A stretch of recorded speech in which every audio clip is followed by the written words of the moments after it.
Hello guys, in this video I'm going to show you how to use proxy on the Viber application, but first I just want to mention, don't forget to subscribe to my channel because at 100,000 subscribers I am going to show you my whole YouTube revenue statistics and growth strategy, how to make money online. Now let's jump into it.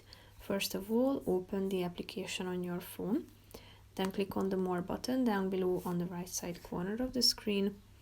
Scroll down and tap on Settings, then click on General, which is the last category on the settings screen, and then click on the second option at the top, which is Use Proxy.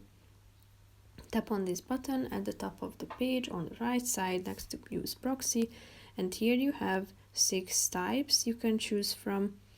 Tap on the relevant one, and as you click on one of them you will be able to add the proxy settings such as server IP, port, username, password, and you can enable UDP.